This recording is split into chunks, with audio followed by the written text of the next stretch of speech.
So this is a typical spacing trap that a lot of top Zangief players use, but wouldn't it be nice if you could actually get an SPD to punish them here?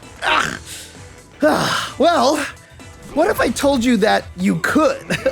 And not only can you do that, but very easily and very consistently. That's right. I'm here to teach you about a technique that would make modern Zangief players jealous. Let's talk about the optimal spinning pile driver. So how do we do this? Well, we're actually gonna do the SPD by starting at up. And what we're gonna do is roll around to forward, essentially starting at 12 o'clock and going counterclockwise to 3 o'clock, or 8, 4, 2, 6 for those of you who are used to numpad notation. Now the game allows you to delay your button press by 20 frames and still trigger the spinning pile driver. This alternate input makes it so that you are guaranteed to be able to spend all 20 of those frames walking forward before even pressing the button for essentially a one button instant walking spinning pile driver.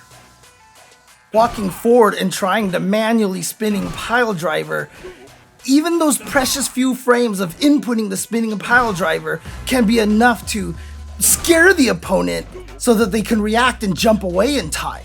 But with the optimal SPD input, it's essentially a jump scare and will catch them even before they know what happened. Now, obviously, the one downside is that since the input starts at up, you do have to find a way to anchor yourself to the ground so you don't jump by accident. So you can hide the input in a whiffed button, in a jump, or even your own block stun.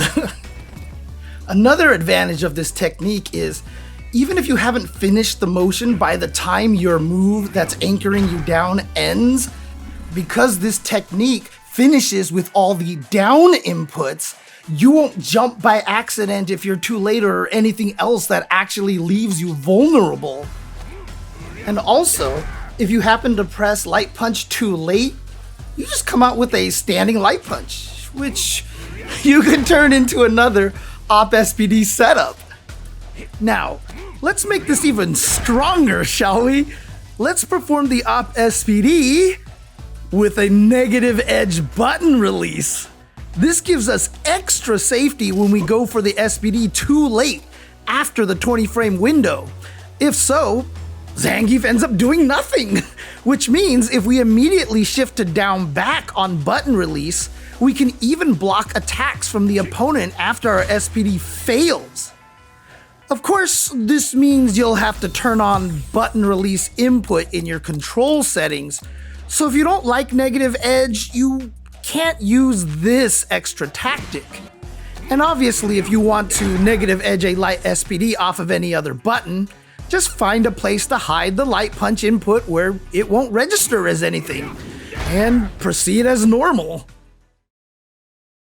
Now obviously, in a real match, no one's just gonna sit there and let you walk up and SPD them. People are gonna be moving around all over the place. But that's why you gotta start conditioning them, and then you can take advantage of it. However, there is one particular place that this is really valuable, and that is after drive rush stand medium punch. A lot of opponents like to either backdash or jump away after blocking this, but if you chain into the follow-up stand medium punches, it actually will catch them. And a lot of the times, drive rush stand medium punch actually leaves you at a range where your SPD misses. But with the Op SPD input, micro walk SPDs are almost imperceptibly fast.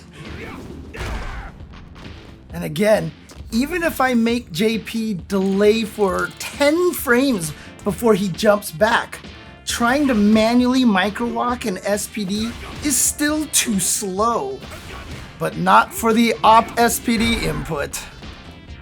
Other real-world scenarios include Oki situations where they think you'll meaty because you're too far away to SPD, or so they thought.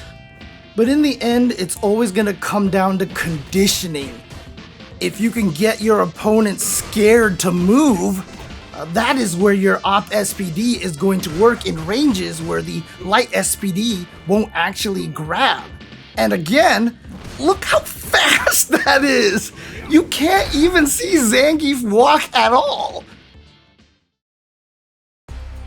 Now, one of the most obvious and logical places that you could hide an Op SPD input in would be from a dash, right? But it actually doesn't work well after a dash.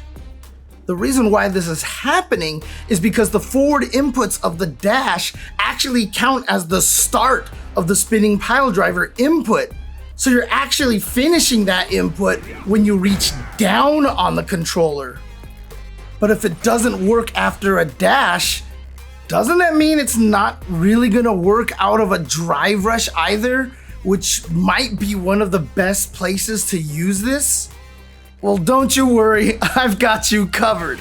Remember, when you drive rush, if you put the controller at neutral, your character will move as far forward as possible. That means for the optimal SPD, we don't have to end our input at forward. So what we're going to do is when we perform a drive rush, we're going to immediately input the optimal SPD, but mirror imaged. In other words, we're going to start at up, but we're actually going to go clockwise around to back, or 8624 for those familiar with numpad notation. But as soon as we reach back, we're going to let go of the controller so that Zangief will keep running.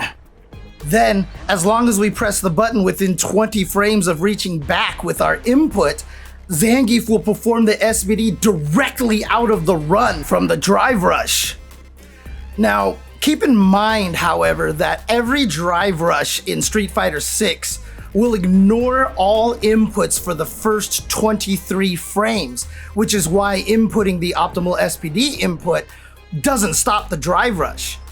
But that does mean you have to finish the input within 23 frames, because if you are accidentally still in the middle of the input, Zangief will stop running. And if you do that and just SPD in the middle of nowhere, you're gonna be in for a world of hurt.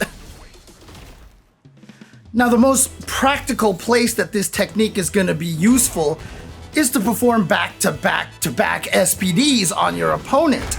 After an SPD, if you drive rush into crouching medium kick or crouching heavy kick, those are actually true meaties that will prevent the opponent from backdashing or jumping away. So once the opponent is conditioned to not try to backdash or jump, well, that's when you start doing back-to-back SPDs on them. Now, I've seen top players actually do this, and I'm not sure if they're actually using this optimal SPD input, but I can guarantee you that this input makes it so much more consistent than trying to do the full 360 from forward to forward. Another thing to mention is that if you press light punch, medium punch, and medium kick at the same time, the game just registers it as a drive parry, which means if you do forward and then forward plus all three buttons, you'll still get a drive rush like normal. But now you can continue holding light punch down for the negative edge technique, which lets you try to drive rush into SPD from really, really far, and if you release light punch too late, nothing will happen. Now, for those YOLO Zangiefs, drive rush into SPD can just be a jump scare and catch people off guard. But, there are some really practical situations. If you can learn to distance it, you can, outspace wake up crouching light punches, or, when your opponent thinks that you're too far away to be a threat. Oops. In general, the thing that makes us so strong really is just the distance you can run and SPD someone out of nowhere. Now, what makes this even more interesting is that I think this technique is actually more crucial to learn for Lily players, because after an SPD, she can actually drive rush into crouching heavy punch. And that also, like Zangief's crouching medium kick and heavy kick, will stop opponents from trying to backdash or jump away. So if you convince the opponent not to try any of those movement options and you've conditioned them to sit still, there's really not a good way for Lily to take advantage of that. Landing back-to-back SPDs with Lily is really slow, and so the opponent really isn't all that scared. But with the optimal SPD input, Lily can finally do very fast back-to-back-to-back-to-back SPDs consistently. And in fact, the animation of her drive rush is almost a visual cue for her, because once you see Lily kind of stop her skid, that's when you press the light punch button to perform the next SPD.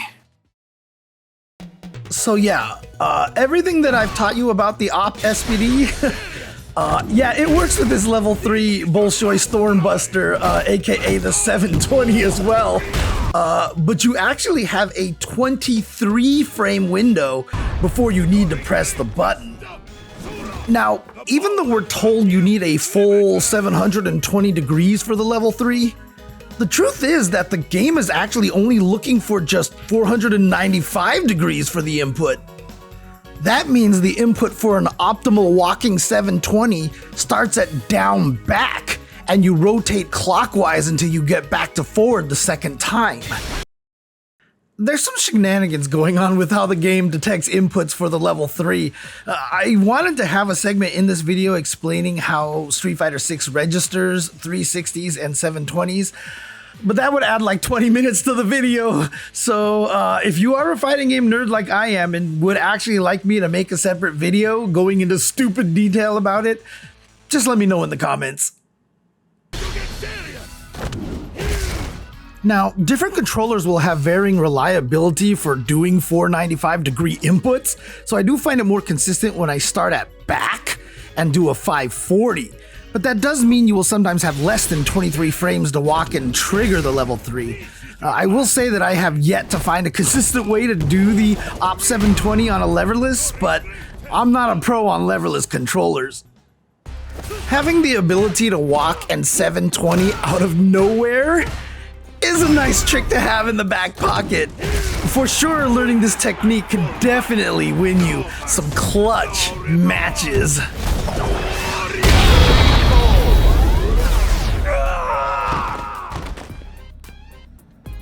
Bolshoi Pavieda! It really does take a lot of work to make videos like this, so if you enjoyed this and want to see more of this type of content from me, please like and subscribe and let me know in the comments below, and hopefully I can continue making more content like this. And catch my live streams on both Twitch and YouTube. I'm your host, James J. Chenzor Chen. Thanks for watching, and I'll see you next time.